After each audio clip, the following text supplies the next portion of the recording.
Good afternoon, everybody. It is Alexis from Recruiting Daily, and we are live today with Dean DaCosta, who's going to go through and has agreed to share an hour of his time showing us all the different tools and techniques that he's using these days. And we also have as my backup today is Jackie Clayton from Recruiting Daily. So you will hear throughout the broadcast Jackie and I may be chiming in to ask Dean some questions. But for the most part, this is going to go like a pretty normal webinar, except we're just going to let Dean do his thing. So as always, you, the audience, are muted. So you can hear Dean, you can hear me, you can hear Jackie. We cannot hear you. We are recording this. It will be available within 24 hours. And if you're following along online, please use the hashtag RDaily. Simple enough. So here we go. Dean, take it from here, and we'll start bugging you if we need to. Go for it. All right. So good morning or afternoon, everybody. So first thing, she did say like a normal webinar. Anybody who's ever been on one of my webinars knows that this is anything but normal. I go very, very, very fast. And reason I do that is because I want to pack as much in as I can. So we're going to go in the sourcing life cycle, the beginning of it. We're just going to go piece by piece to start, and then we're going to backtrack and show a bunch of more tools. So you have a rec, you're looking for something. Let's say I want to find Java developers. Let's say my hiring manager has a thing for Amazon developers. This is a tool called Elusify. It is in beta. It is a really cool tool. Now, when you sign up, it wants your work email, but if you don't want to use your work email, you contact them, they'll let you use a Gmail or something like that. Me personally, I use my Gmail. I used not a dummy Gmail, but my secondary Gmail, which has like 3 people in my address book, so I don't really care what they do or do not want. Now, the first thing you'll notice, Amazon employees, funding stuff, where they're located. You can also get some financial information. So it's a good little competitive intelligence thing as well. Now, down here, you're going to notice the top leadership teams, or most of them anyway. Well, you see, that's good, but I don't want that. I want Java developer or something like that. Notice what happens. As I type right below it, look what I get. I get some people who have the word Java developer in their profile. Now, there's not many. I could just put Java and get more. I could just put developer. Let's get real. It's Amazon. Most of them are probably Java developers, not all, but most. But this is good because this will show what I want to show. You'll notice over on the right, you get emails. Now, they are work emails, and there's no guarantee they're correct. Actually, they have percentages. If it's green, they know for a fact it's correct. If it's not, the percentages. I'll be honest with you. I've seen some where the percentage was 10% and they were right. And I've seen some that were 90% and they were wrong. So, but I don't really care about all this. This is what's called a means to an end. This is step 1, find them. Step 2, get the information. Data miner, a great scraping tool. If you go in it, it has pre-constructed strings. One of them is for Elusify. I'm going to push the button. Look what I get. I get their name, their little title, their LinkedIn URL, and their work email. I can download that to a CSV. Great. Now the question is, what do I do with it then? Then I take that and I go ahead and put either the email or the URL, doesn't matter which, into this template for another tool called HireAtool. I put the LinkedIn URL there, the email there. I need one or the other. I don't need both. It can be work or home email or the LinkedIn URL. Within the next 36 days, it'll also work with just a Facebook URL or a Twitter URL or a Google Plus, and so it'll work with that as well. And then what I'm going to do is I'm going to go ahead and upload it. And I'm going to actually show you some results in a minute. Import. See, right now it says email or LinkedIn. It can be work or personal. Eventually that'll say Facebook or GitHub. Like I said, you upload it. And then you go hang out, go get a cup of coffee, go eat lunch, whatever you want to do, and you come back. And usually within an hour or two, depending on how big the list is, maybe longer, this is what you get. And I believe that one will work. It doesn't matter. They're all basically uploads. You'll notice this. Now, there's 329 people in here. Email, analytics, peer ranking, mid, everything you could ask for, same thing here. So out of the first Two got personal emails, one's got a work email. You can export this list and upload it to your ATS 3M. So think about this. We started with a LinkedIn URL or a work email. That's it. We knew they worked at Amazon, but in this case, this is my example. We stick it into HireTool, and then look what we get. We get work emails. We get all the things that we really want to have and need to have. And that's one example where how you can solve problems. So we need Java developers, we get that, we scrape the information, then we upload it, and then we get other information. So now we don't need to use work emails on most of them to contact them. There might be a few, but most of them you won't. We got personal emails. We got everything we need to start contacting our candidates and working. Like I said, I could scrape and put it in here, but it might be after this is over before they go out and find themselves. Because what they do when they do is they use the URL or the email as a base point, and then they branch out to everywhere on the web trying to find information and marry it all up and put it all together for you. It's really, really, really cool what they do. Now, I'm going to stop you for a minute, take a step back, and say a few things. Most of you all know that LinkedIn has changed its user agreement.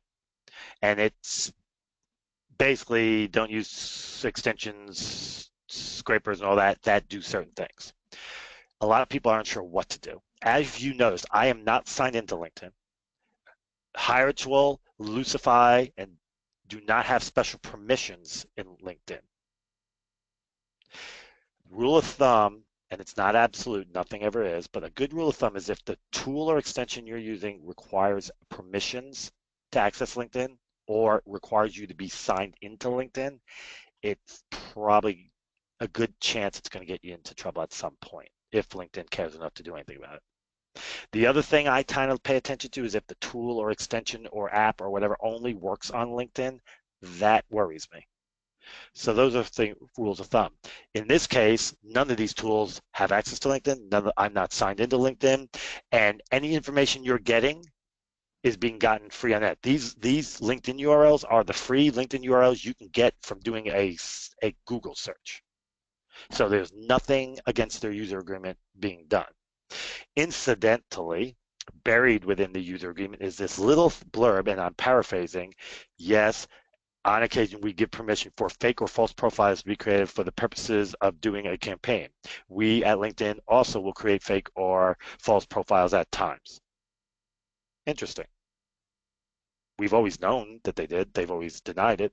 Now they're admitting it. Buried because everybody's worried about the getting into trouble stuff. No one's paid attention to it. So keep that in mind. But I digress. I just want you to be aware of things.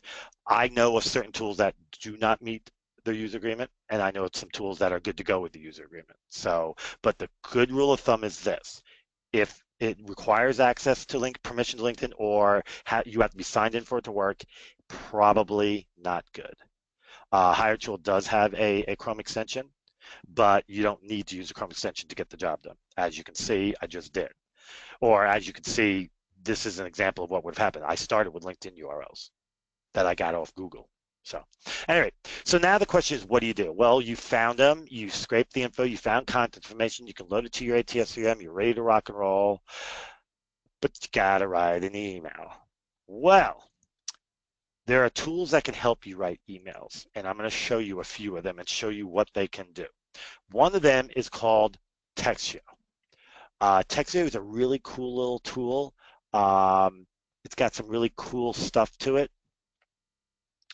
And so I'm going to show you what it does or does not have. Remind me tomorrow because I don't care. Your time period expires, yeah, whatever. Not worried about that either. Now I just got to get to where, oh, right here, Recruiter Mail Beta.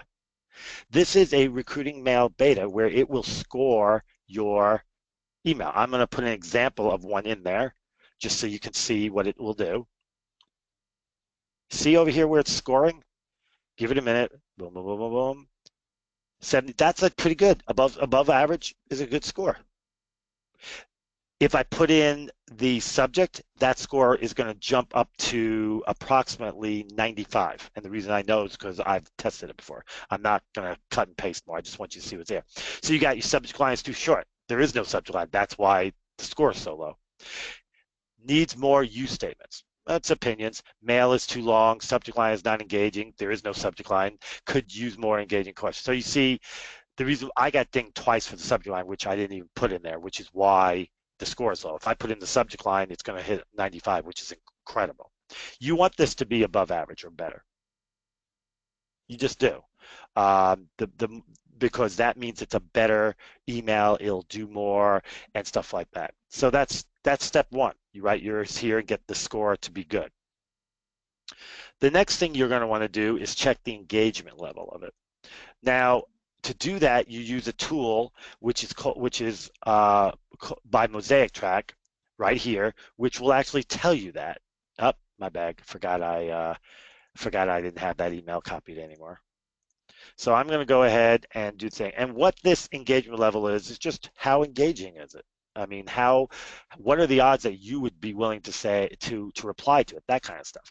So the first thing I need to do is, obviously we got, you're cutting and pasting, so it has a few little minor things we need to deal with.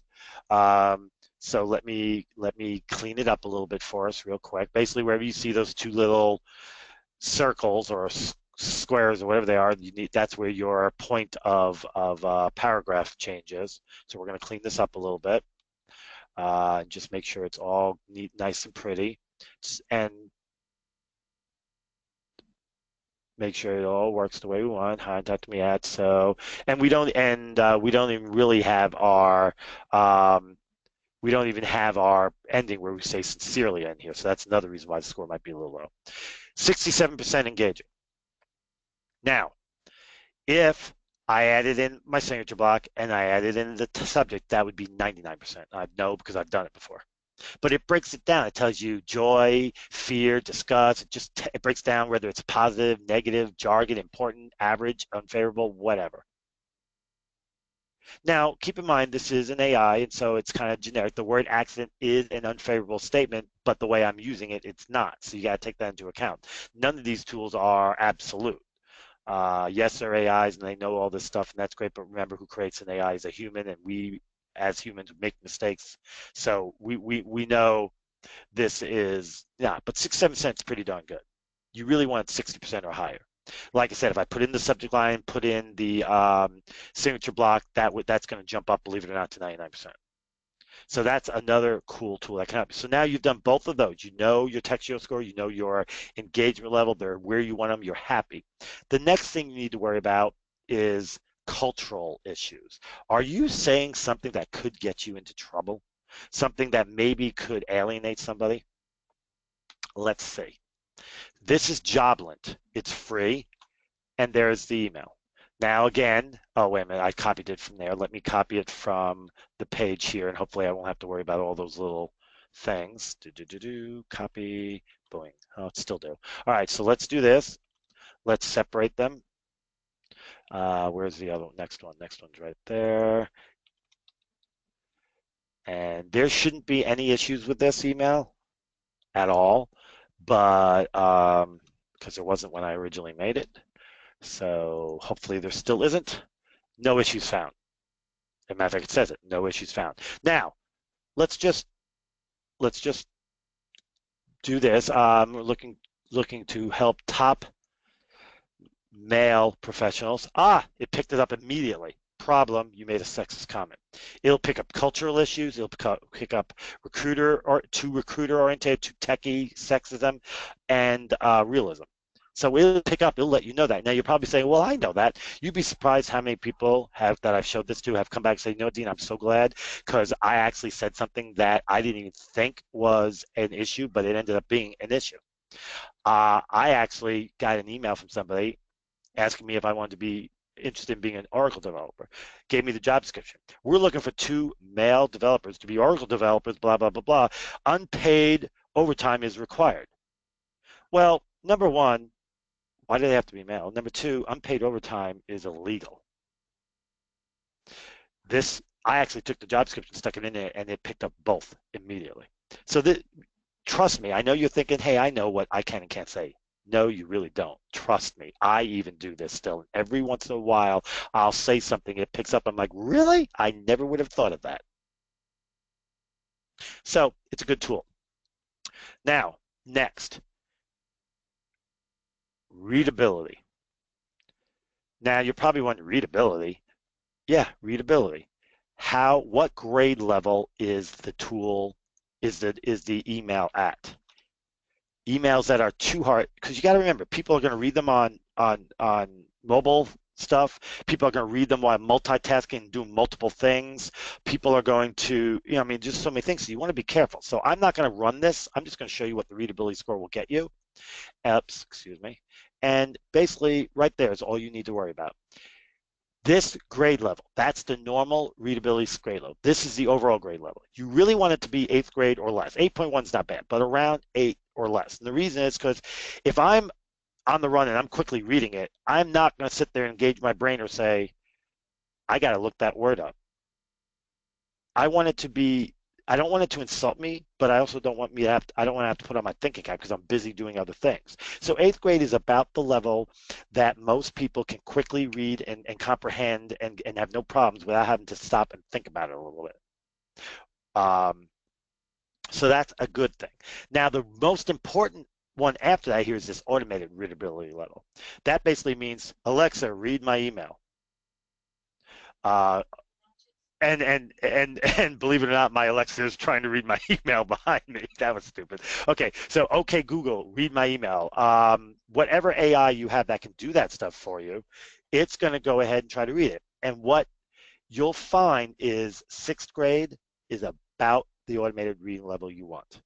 Much higher than that, and the AI starts having problems. That's where you start getting broken words or words mispronounced, or it might even skip a word because it has no clue what the heck the word is and what it means, depending on the AI you're using. So you need to keep that in mind. I mean, if I'm on the go and using my cell phone, I might say, read my email, and it might read it to me. And if it's too high level, it'll struggle, and I'll be like, huh? And in most cases, I'll just say delete. Screw it. So keep that in mind. And so these are some of the things to keep in mind. The big score is the average grade level, and then the automated level. Those are the biggies. But you just put it in and run it, and you're good to go. The next big issue, and this is probably the biggest of all the issues after the cultural issues, is spam. Reality check, spam. If your email is rates 5 or higher in this email spam checking thing, it ain't getting to nobody. It's going to get caught in spam. 5 is the number, 5 or higher. The lower the number, the better. The email that I've been showing you guys and using is a 0.2. It ain't getting caught in spam. And you need to be careful because spam, it's legit. And I've tested it. They get the higher the number, the more likely they could spam. You get a 10, you might as well not bother. You get a 5, you can send it. 1 out of 8 or 9 might get through. That's about it. The rest ain't. And remember, most of these spam filters are AI, so they'll learn. So you might get it through one time, but you ain't getting it through the next time. So all you do is you put in the content, plain text, whatever. You add the subject line, emails, all that, and email report if you want to copy the email report. And then you just push the button, and it'll show the score. It's pretty simple. I don't want to waste a lot of time doing it, but that's basically all you need to do. Really quick, really easy, and everything. So with that, we've gone through the finding. We've gone through the scraping of the data because you always have to put it into your ATS CRM or you get smacked by your boss. We've gone through the finding of contact info, and then we've gone through the making of the email. By the way, this email that I created along with my son Jeremy, we're getting a 90% reply rate. Now, I said reply, I didn't say they're interested. They're not always, but they reply. We're also getting a 70% reply rate on LinkedIn in the emails. So it's really good. Now, I'm not saying use this one. You know, make something that works for you, but if you use these tools, there's a really good chance your email is going to get a high number of replies. Now, before I move on to going back, because what I'm going to do is I'm going to go all the way back, and I'm just going to show you a bunch of other tools and ways to find people, because that's probably what you guys want the most. Are there any questions? Now I have to open this thing. No questions. So that means either no, either everybody gets it or I'm really sucky at what I'm doing. We'll go with No, everybody gets it. you're doing a great job. We had one or two trickle in about hire tool, but you actually answered them, so I didn't even bother asking. Was it about whether or not it'll get them into trouble with LinkedIn? Yeah. Yeah. Um, I gave you the guidance of what the rule of thumb is.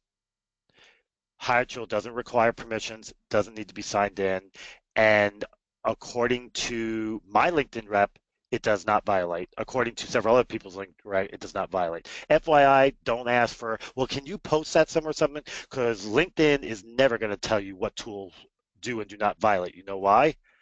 Because they don't want to commit. Because if they say, yeah, it doesn't violate, and then they change the tool and it does, they look stupid. So that's not going to happen. Just FYI. But I can tell you right now that as of right now, as of this user agreement and this tool, Hire Tool, and Hire Tool is not the only, Hire Tool does not violate the user agreement. There are others that don't either. There are some that do. Most of the ones that do have already taken themselves off of it. Hunter, as an example, doesn't work on LinkedIn the same way anymore. They took the button away. There are other tools that do not violate. So this is not the only one. It's just a matter of like JobJet, it doesn't violate. Just as an example, there's a few others. All right, now I'm going to show you my favorite new toy. True People Search. I'm going to pick on myself only because I really don't want to pick on anybody else and have you all get mad. I didn't want you to show my email address, my phone number, and all this other stuff, so I'll pick on Dean. Dean Costa. Search. There's two of me. See, now you guys think you know how old I am. That's wrong by 1 year, but it's close. There's two of me. That's really scary. I'm not sure the world can handle one of me, let alone two of me, but okay, whatever. Um, wow, that's my address. Those are my phone numbers. 3 of those 4 emails are correct, although I don't check the Earthlink one anymore and probably haven't in a couple of years. 2523 and 2693. Yep, those are my correct prior addresses. Everybody here is related to me, although I haven't seen that person since 1967, which is probably before some of you were alive. And most of these are also with me. Now, I'm not going to tell you it's foolproof. It's not. But I'm going to tell you what, it's free, and it does a pretty darn good job. You can even do a reverse phone lookup. So let's see what would happen if I put in a phone number.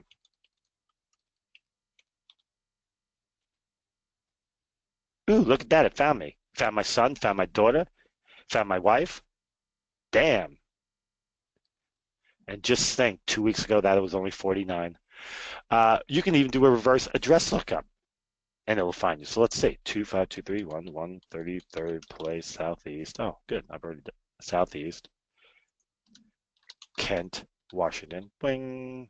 That should be 4 people, maybe more. Okay, so top 4 are my wife, myself, my kid. He used to live with us. She used to live with us. That's my daughter again. She likes to have her name 2 different ways. Don't ask, don't know.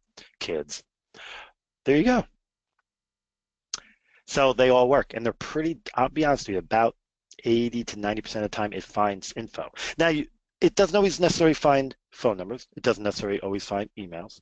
But you know what? It finds enough information where you can start using it to find the info somewhere else. The thing to remember when you're looking for contact info and stuff, put on your Sherlock Holmes hat and don't be afraid to follow the breadcrumbs. Sometimes the site, i.e. LinkedIn, won't find what you. Sometimes the tool, i.e. Lucia, won't necessarily find it for you.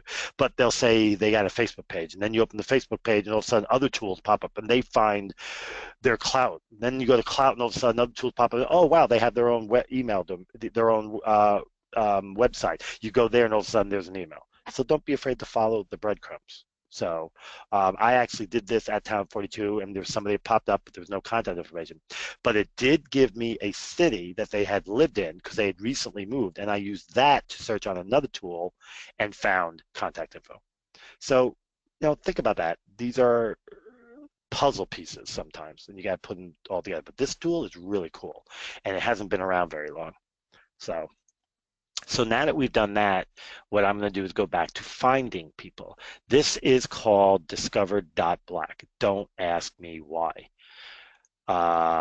I have no freaking clue why they call it that. So we're going to do a search. Very similar to Lucify. So we're going to start with a company. I pick on Amazon. I don't know why. I just do. And there's Amazon. Now I'm going to put in the word Java, let it do its thing, and there they are. Okay, so it shows 10 results. Good. Now, what can I do from here? Well, there's a few things I can do from here. Number one, I can scrape this information. I'll tell you why that's going to be important later. But first, I'm going to view a profile. Ba-dum, ba-dum, ba-dum, ba. Sorry, can't resist. I hate it when things are slow like this. It bothers me. I'm not claiming Jack. Okay, work. So you get 100 a month of emails. Most of the time, they're going to be work emails. So I've used the tool, but I haven't used this. You know why I don't need to? I'll tell you why. Number one, look at all these social sites.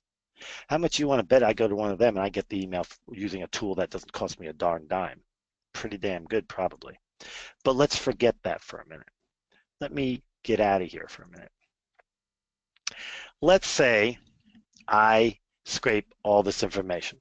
In this case, you can't use data miner because they have a lock system. So I would just basically copy and paste. But I actually don't need all that. I need this. What I would do, I'm not going to do it, but I'm going to show you what I would do. The first thing I would do, well, actually, you know what? I will show you. Copy there. The first thing I would do is go down to Google Sheets. Now, why Google Sheets? Why not Excel? I mean, I have Excel. The reason why Google Sheets is because Google Sheets is online web-based, and they have something, as soon as I find Google Sheets, there it is, they have something called add-ons, which is like Chrome extensions for a spreadsheet. So we're going to go into Sheets.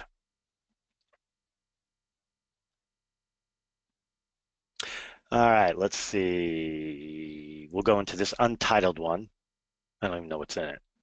Oh, people think I've done this one before. Evidently I have. So let's not. Let's just go ahead and keep the people that are already in here and do it this way.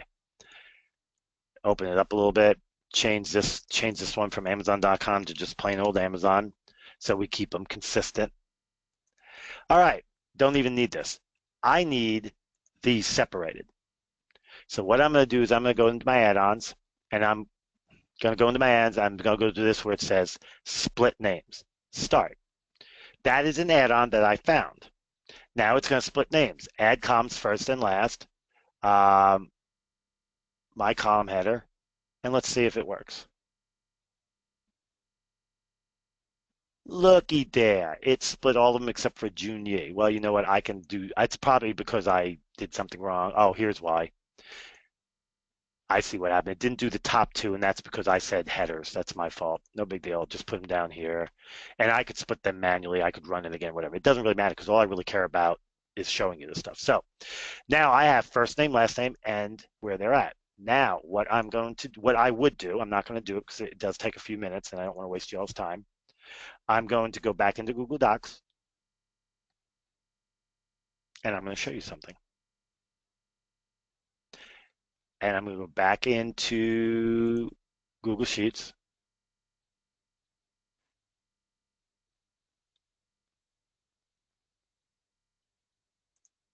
And I'm going to open up this. This tool works with something called BlockSpring. BlockSpring is another tool. I'll show it to you quickly before I show you what it does.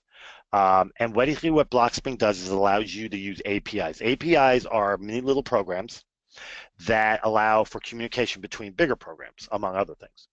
And normally to use them, you have to add a program. Well, this makes it simple. You don't need to. In fact, they've created templates that are automatically set up. All you have to do is get your API, stick it in, and you're good. And it has a very literally dummy-proof guide on how to do that. So I did that already. One of these templates is this one from Hunter. I put in first name, last name, and company or company domain, and it gets me email addresses. Verified. So now, what I have this list, which got me first name, last name. First of all, started here, got this list, which gave me first name, last name together, but then I used an add-on to separate it to get this and to get the company. Then I could cut and paste them into here and push a button and let BlockSpring get me all these emails. And then, because you may not want to contact them at work, I would go ahead. And if you remember, what did I tell you you can do to upload into HireTool to get other information? Personal or work email or URL. We have work emails. And if I was to upload that into HireTool, and let me go to one that I know was work emails, because I did do one.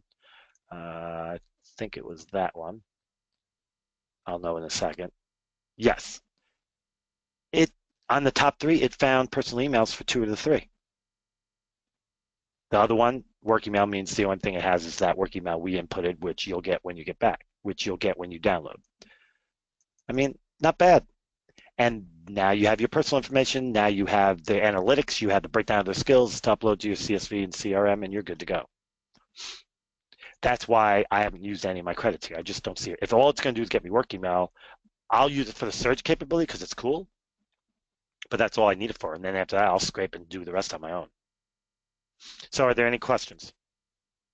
Well, Dean, you talk a lot about data miner, and I know a lot of people have tried to use it. Can you go in? Someone wants to know about the library, I guess, the one that creates some of the searches in data miner. Can you go over that a little bit?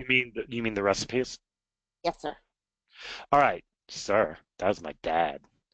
At any rate. All right, so let's see. How do I want to do this? All right, let's go back to Elusify and start this the right way so that I can explain exactly how it all works. The first thing you need to understand is within Data Miner, there are recipes that have been created by people. As an example, and I'm going to open it up real quick. These down here are public. That means somebody else created them. So you, in a lot of cases, whatever site you're on, there's something's already going to be created. You don't even need to create it. In fact, that Elusify one that you see up here was actually this one. It worked. I liked it, so I saved it. So now I have it. And the reason I do that is because what happens if the guy that made it takes it off? Now, the exception to that is LinkedIn. LinkedIn, the agreement LinkedIn has with Data Miner is fine. You're a scrape tool. We get it. We got it. Do not. And if someone makes their own scrape tools, great. That's fine. Do not have public LinkedIn recipes. So that's why you won't see any for LinkedIn. Now, you'll notice I have a few, but those are the ones I created myself. I've also been smarter. When you create a recipe, you could put and you paginate, which means move from page to page. You could put in how long to wait between moving. And if you put in the right number, LinkedIn will think you're a real person, not a robot. It's when you don't put in anything or you put in something like 1 second, they're like, no person's going to go from page to page to page in 1 second. So you got to put in something like 5 or 6 seconds. That's what I have, and it works. Just so you know, you didn't hear that from me. If you work for LinkedIn, I didn't say it. But anyway, so this is it. Now, sometimes you get a recipe and the recipe just freaking doesn't work, and you have to make your own. That's where you use something called the Recipe Creator. Recipe Creator is a tool that they created to help make it literally dummy-proof to create a recipe. And it is super, super simple to use. There are step-by-step videos every step of the way on how to do it. See video tutorials. I have one on my YouTube page that I created on how to use. So it's really simple. In almost all cases, it's going to be a list page, which means you got information you're going to get in rows and stuff. If you use this one, you can use it, but you're going to get all the stuff jumbled up together and you're going to have to separate yourself. So it's almost always going to be a list page. You're going to have to identify your row. Again, a video. You're going to push find, and with that, you need to find your row. This is an example of a row. That's the information I want. You go ahead and put shift and see how it brought it over here. Now you click these things where it says medium confidence contact division. You got to pick one. See how it picked all these other got circled? That means that's the correct one. You confirm. And then you go on to do the same thing with your columns. Now, I'm only going to do this once. So you name it. It's a text in this case. You then push find, and then you find your data. In this case, I want name. Push it. Now we got to make sure we got the right element. Yep, see all the names highlighted? We're good to go. We confirm. To make sure, I come up here to this eye and I open it and look, all the names. That's the data I'm pulling. And you just do the same thing, boom, boom, boom, boom, until you get to the point where you save it and you've got your recipe. Pretty much that simple. The only difference is if you're going to get this LinkedIn profile, let me add a column. That will no longer be a text, that'll be a URL. And then you do this, and then we find it. We're going to do this. We're going to paste that. Now, you really want to be cool. You go down here, you see this HTML. It tells you what it's looking at. It says LinkedIn, boom, boom. Okay. It's not an image, though. I don't want the image URL. I need something else. So what we need to do is figure out what. When there's nothing here that checks correctly, you have two choices. Choose a sibling element, which means an element related, or go up, which means you're going up a level and seeing other things. In this case, I'm betting it's that. And look at that. All of them are done. Down here, LinkedIn, that's his LinkedIn profile. Let's confirm. Let's go up here. LinkedIn profiles. And of course, we all know what we can do with these LinkedIn profiles to get more info, right? Upload it to HireTool. HireTool is not the only tool that can do that. HireTool is the only one that can do it with URLs, but with email addresses, there are two other tools that can do it, Clearbit and LeadIQ. I have tested them all. They work a percentage of the time. If I had to put them in order, it would, to be honest, it would be HireTool and the other two would be tied. And that's just because HireTool just does a little bit, gets a little more. That's it. That's all I'm going to say. But any of those three tools can do it. I'm not saying the other two are bad. I mean, they aren't. The percentages they're within about 10% of HireTool now. But I'm just giving you other options so you don't think I'm just peddling HireTool, because I'm not. I'm just telling you the best way and easiest way to do it. So there we go. So you got everything you need. You come over here, you save it, name it, save it, and that's it. Now, I'm not going to do it because I already got one, so I don't want to do it. You can grab the emails as well. You can do the same process for all of it. That's how you create a recipe. And there's virtually no tool, no place you can't do it. There's only a couple like that. One tool I say is locked. I actually have figured out how to create a recipe that will scrape it. I just haven't done it because I can't, even though I've created a recipe that scrapes it, it doesn't scrape all the info I would want, so I just soon copy and paste because it does the job just as easily for that particular site. But I do have I have played with it and found a way to create a recipe that will work. I just don't yet. So anyway. Hey Dean, we had a question that come in from Dan Laux, and I'm pretty sure Dan, if you guys don't already know, he is at Boolean Fool on Twitter, and that's pretty much one of our favorite handles ever. But he was wondering, while creating a recipe, is it possible instead to say select parent to select child, like you were saying, as far as the relatives? Because he seems to always come across instances where he needs to do it backwards, the opposite way. Okay, point of note, saying parent and child is just really PC. Yeah, ain't no PC there, but I understand what he says. Yes, there is.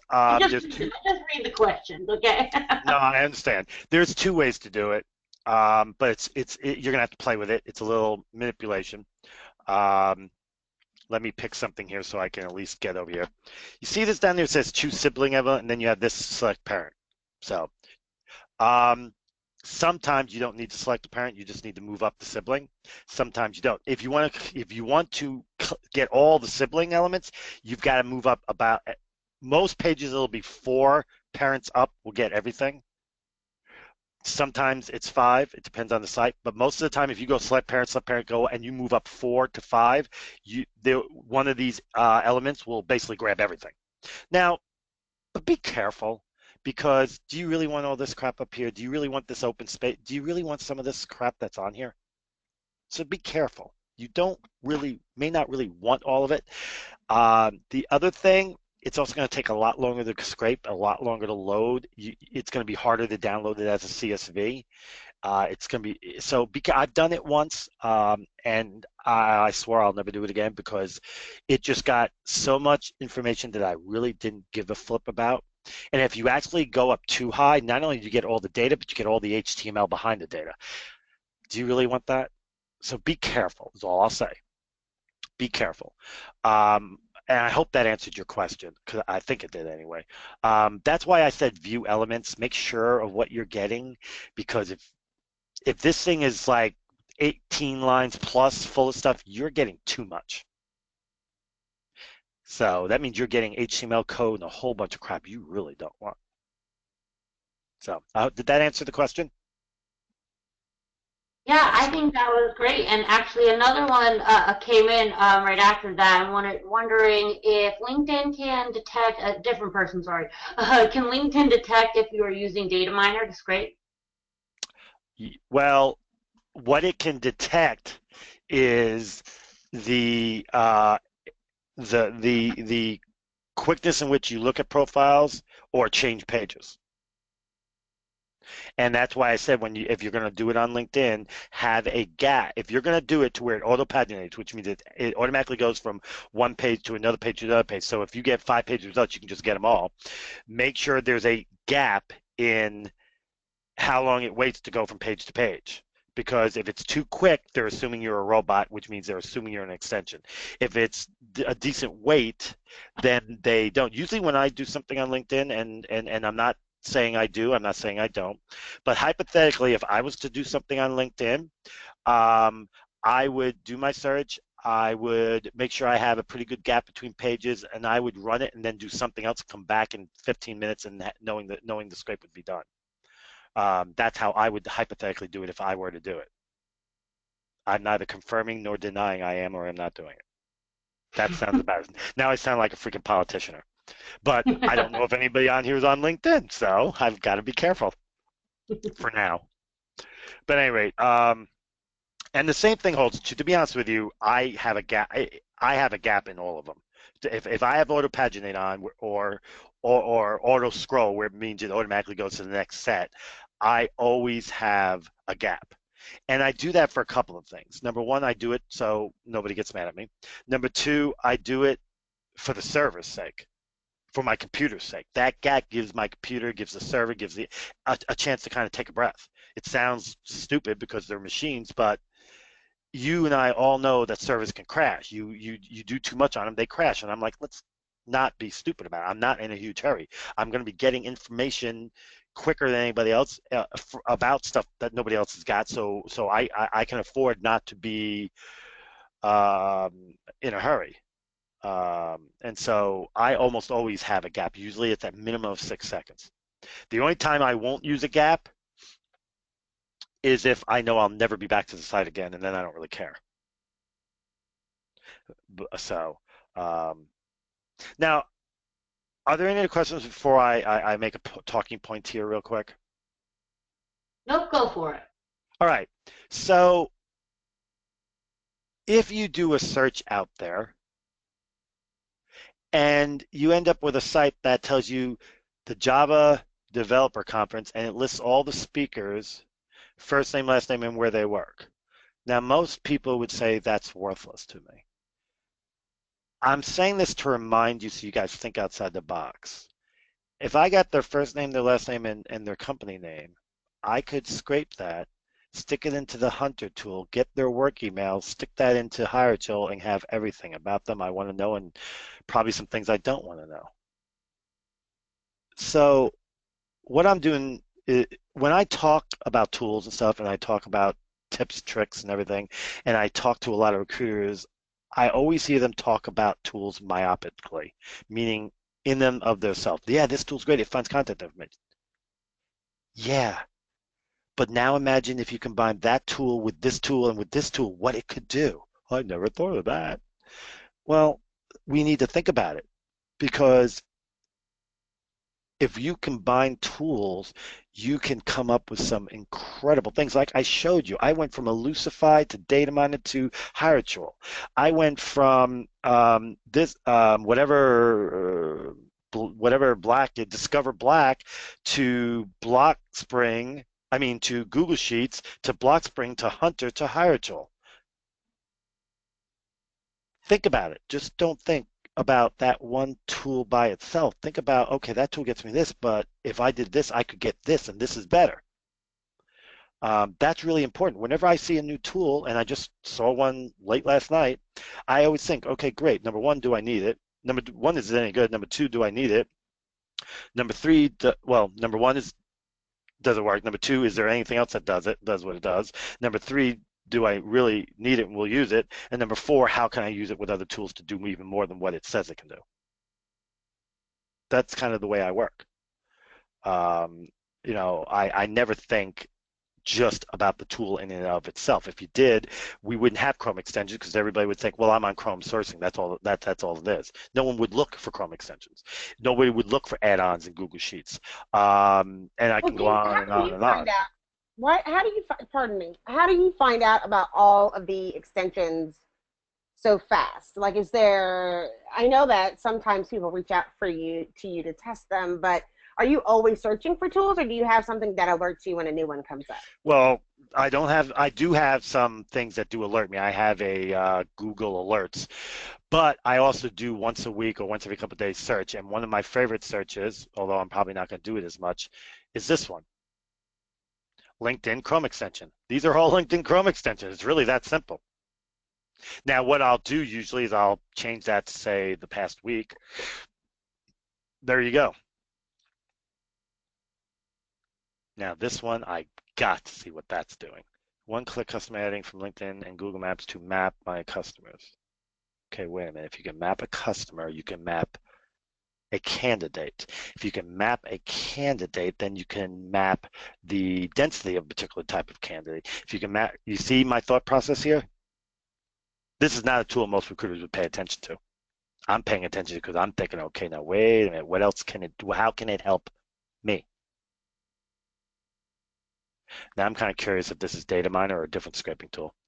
So I'm going to push the button. It's Data Miner. Figured it would be. Now that's not the only way I look, because that's just a simple search. I also do something kind of cool. Let me see if I can find right there. I think that one's it. Maybe not. Yeah, see, I do a site search into the web store looking for Chrome extensions too. I'm the only person that does that. Well, not now. I'm sure you all might, but I was the only person that did it. I actually created a site search to go into the web store looking for things, and not just LinkedIn. I have LinkedIn, email finder, people. I have other things I search for, not just LinkedIn. So I have people finding one, people search, email finding tools. So I have several of them in here.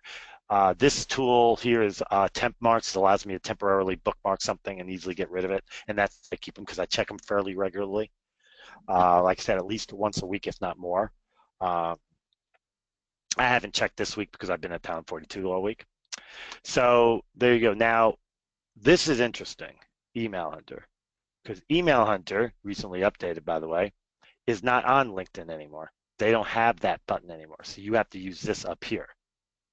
And the reason they took it off of here is because it was violating the new user agreement. And actually, now that I think about it, I take that back. I apologize. That's a different Email Hunter. That's not Hunter. This is Email Hunter. This is a really cool tool, actually. And actually going to show it to you because I think it's basically what it is if you're on something, it'll find the email addresses up here, but down here it says emails from all pages. It will actually go into every other page and look for more email addresses. So if you're on Microsoft and you found the email for their architect, that will be up top, but at the bottom, it's going to go out to all the other pages connected to that page and look for more email addresses and bring them all back. And then you're like, well, great, I have a bunch of emails. Doesn't mean I know what they can do. Yeah, you do, and I'm going to show you how. So why am I doing this way? I could do, well, yeah, we'll do it this way just to make it simpler.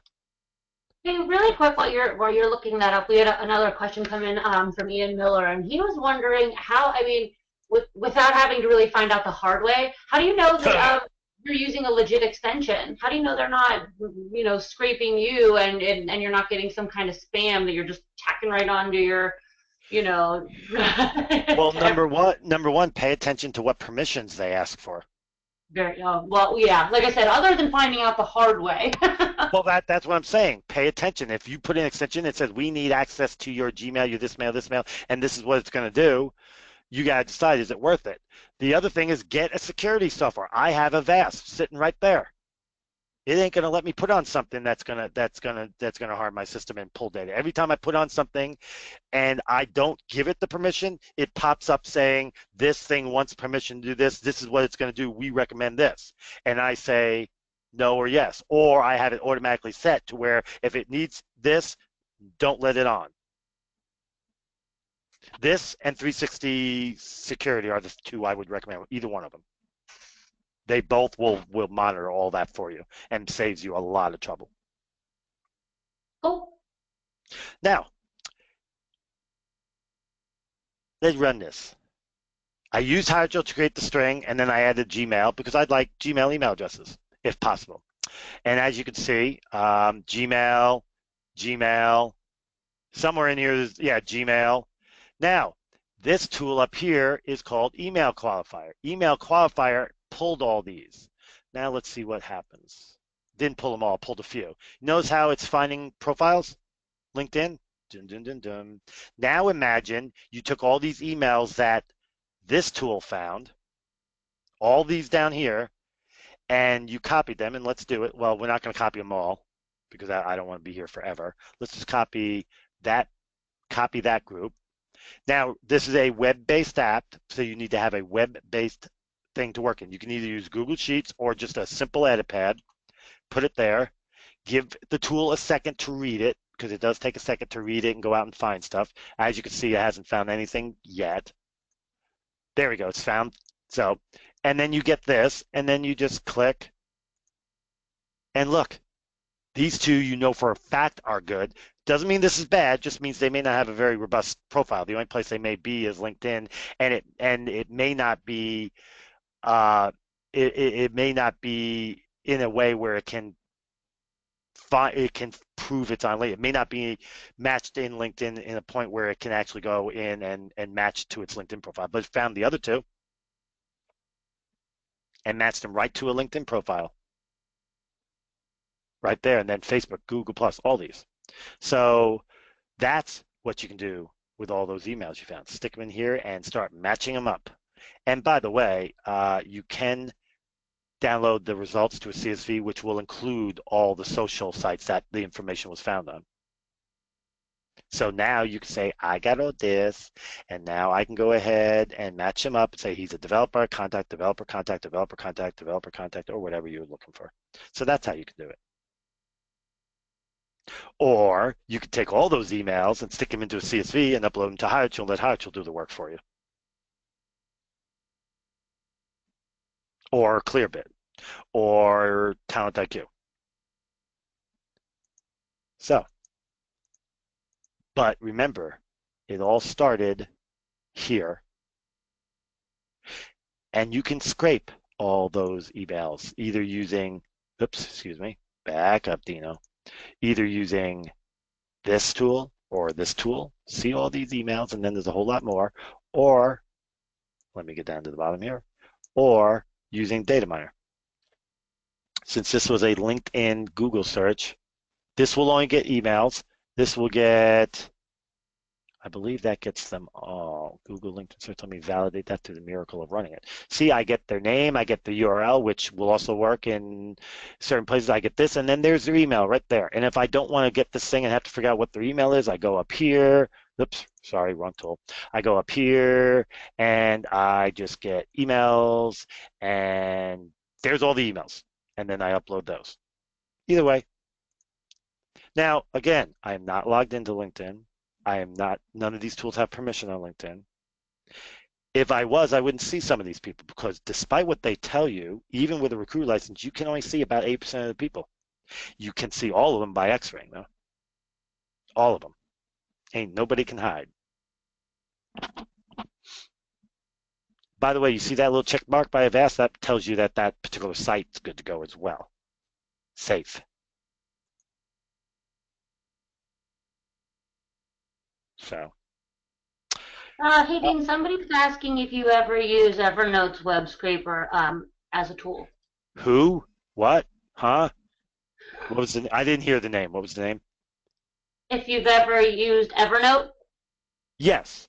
Scrape? I have. I just really kind of like Data Miner. Okay. Just wondered. But yeah, I have used Evernote.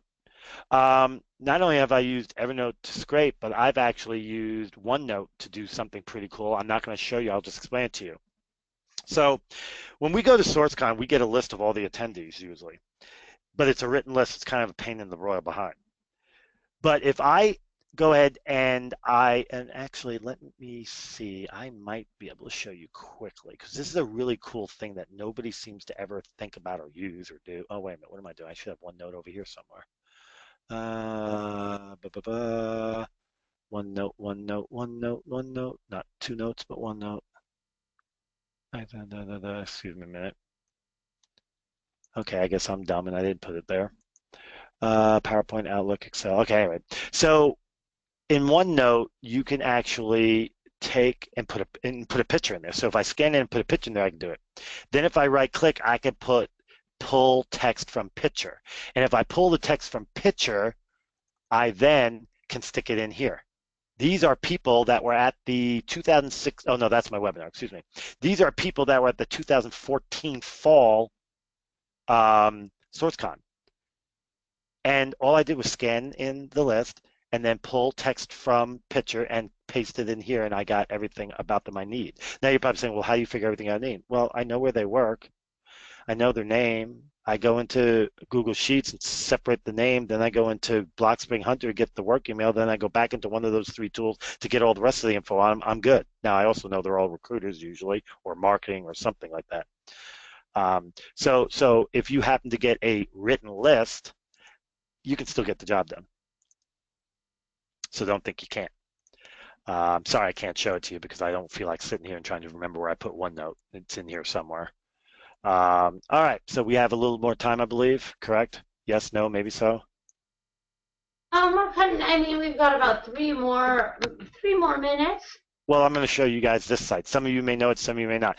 Now, the first thing you'll notice is WikiLeaks, and you're like, fake news, fake profile, fake whatever. Could be, except for one minor problem. Do you know who owns this and maintains it? I'll give you three. It's three letters. FBI. So trust me when I tell you this stuff's pretty accurate. I've seen that on a T-shirt at the beach. Female body. Yeah. No. Let's be PC here. Me of all people saying PC, I'm about the most un-PC person there is. No, Federal Bureau of Investigation. Almost everybody on here either has a clearance or can get a clearance, but you can search by all these things, and Java developers, I pick on it because everybody seems to need them. If you guys got something else you want me to pick on, I'm more than willing to pick on it. I'm an equal opportunity picker. And there we go. People, real live Java developers coming to a theater near you. Now, you're going to say, oh, well, that's good. By the FBI database. By the way, but there's no email addresses. What do I do? Do I really need to explain how this works again? Name, where they work. Put it into Blockspring. Put it into Blockspring Hunter. Get work email. Put work email into HireTool or one of the other tools that can do it and find everything you need to know. Now, the really cool part about this, a lot of these people, whoops, sorry, my bad. A lot of those people, yeah, they're not on LinkedIn. So that's the really cool part about it. And with that in mind, one more thing, if I can find it. Not that, that's not it, that's not it. Oh, that's data miner. We know that's not it. We were going up and down the road in data miner. Where did I put it? Talent IQ, Connectifier, Social List. Yes, I have a lot of toys. I know. I love sitting and looking at all of them. It makes me feel like I'm in the Matrix. It's funny you should. It's kind of funny you should say that. There's one of these sites actually kind of reminds me of the Matrix a little bit. Where is it? Don't tell me I didn't. It's on my lap. I'll bet you it's on my. I'll bet you money it's on my laptop and I haven't pulled it over yet. There's a. Oh, speak of the Matrix. There you go. Bunch of numbers. Let's see here. Could have sworn I put it on here. There's a Matrix right there. As a matter of fact, what site is it? Oh, that's Shodan. That's why. That would make sense. It would be the Matrix. There's a site where it has a bunch of hackers and and developers and stuff, and none of them. There's only about 4,500 people on it, but none of them are on LinkedIn. So I'm trying to find that one real quick. Like, let me see if I have it. Let me see if I have it on my list over here, and then I can use it that way. Get to it that way. Dev Skinner. Nope. Nope. Nope. Nope. Nope. Nope. Nope. Nope. Nope. Nope. Nope. Authentic Pros. Please tell me there's a URL behind it. No, but it's all right because I can find it through its names, through its, good lordy, Authentic Pros. Okay, we're gonna find it real quick because I didn't put it in here, which is really bizarre. Authentic Pros. And there it is. Okay, so this is hilarious to me. You got all these people. You got social sites that they're on. You got their name. You got their company. Let's go in now, and just so you understand, there's only 4,481 people on it. But these people, most of them are not on LinkedIn. In fact, these are all their social profiles. Do you see LinkedIn? Do you see the LinkedIn little dot anywhere? There's a reason. So this particular young Jedi is a media. This is a front-end job developer at Zillow, Greg Brewster. You'll notice, look, Mom, no email. Okay, now wait. Greg Brewster works at Zillow. Can you say, Hunter, give me an email and let me use one of the other tools to find me more info? But he's on GitHub. So we're going to go there. Remember I told you to follow the bouncing ball, or in this case, follow the breadcrumbs. So we're here. Let's see what Hyochel does. Hyochel wants to know which Greg Brewster it is, and I can't tell from this picture. We're going to go here and see if it finds an email on Profit. It found the Zillow email, which doesn't help me. But we know his username, which means we could find an email. I'm really surprised that Hyochel is struggling to find this young Jedi because it's found it before. So that's kind of surprising me a little bit, to be honest with you. It must be because I'm not signed in, or it must be the way I went about it. Oh, nope, that's not it. Oh, actually, that could be him. Actually, that looks like him. All right. So we get emails. We get his other social sites. We get his relevance. We get his peer ranking. We get his experience and his availability.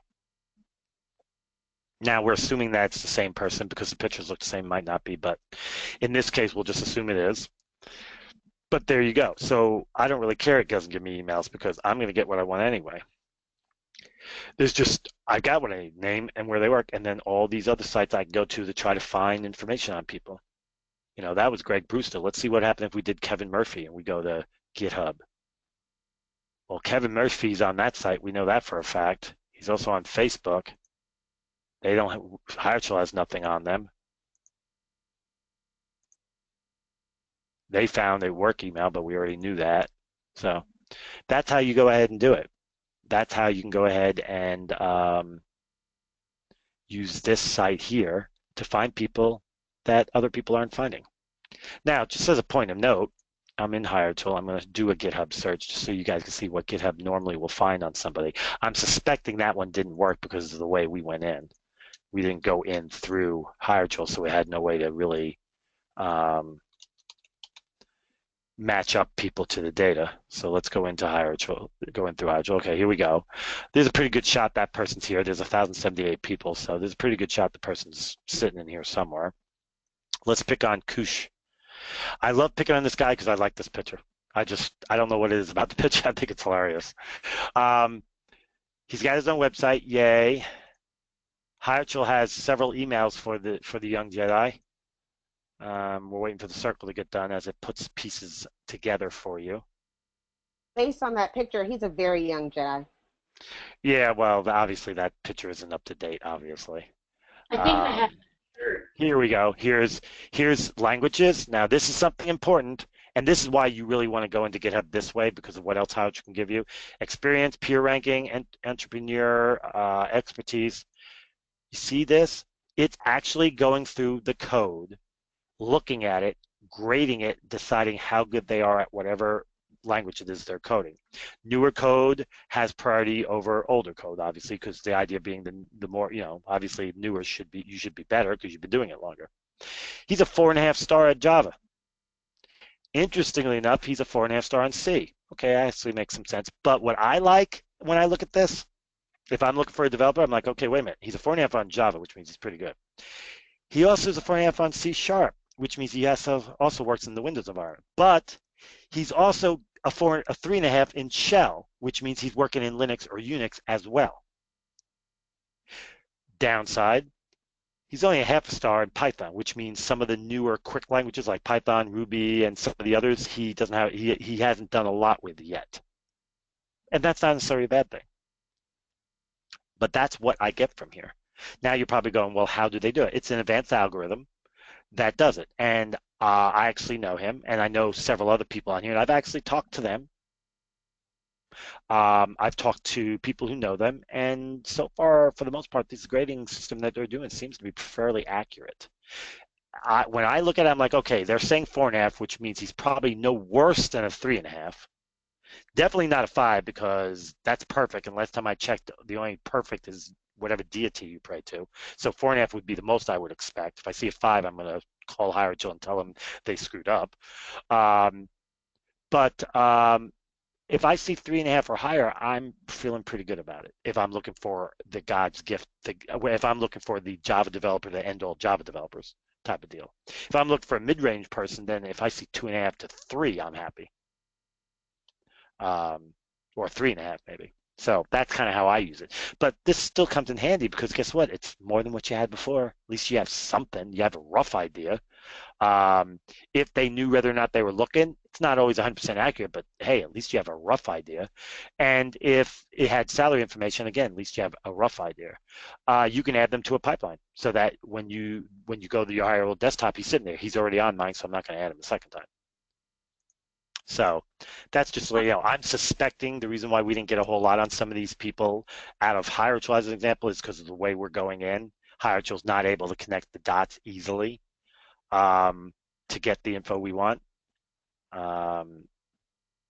See again here, so hardworking, dedicated, success.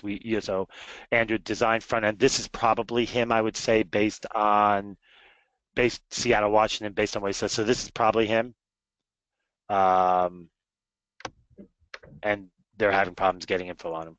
Normally they don't, as I showed you, when you go in through them, or if you're signed in and you search here, but when you're going through another app coming in, it's harder, it takes longer for them to pull in data, which is the same for any tool. Yeah. So I think we're done. Yeah, I was saying, luckily you've given everybody more than enough options today that hopefully they can try to find the information a couple different ways. You were awesome. You did awesome. All these people were telling us how great you are. They love listening to you, and everybody wants to get screenshots of all your tricks. So that's great. Luckily, it's being recorded. We will have this available. And I do want to remind everybody that every week we do post different Dean extensions, and he does research for us on recruitingtools.com. So don't hesitate to go there and check it out. If you want to get some more expertise from Dean, he posts for us every week. So there's tons of stuff out there from him, new stuff coming all the time. And big thank you today for everybody that participated, especially Ian Miller, Dan Laux. You guys were great. A couple other people in there that got to chime in. We will make sure Dean gets a copy of all the questions just in case we didn't get to yours. So with that, I think we did great today. We've definitely went over the hour. Dean, do you want to say thanks? Yeah, thanks everybody for attending. It was a lot of fun, and look forward to seeing you all next time. Cool. Thanks, everybody. We'll have this up shortly. Have a great day and a good 4th of July. Bye-bye. Are we done, or are they just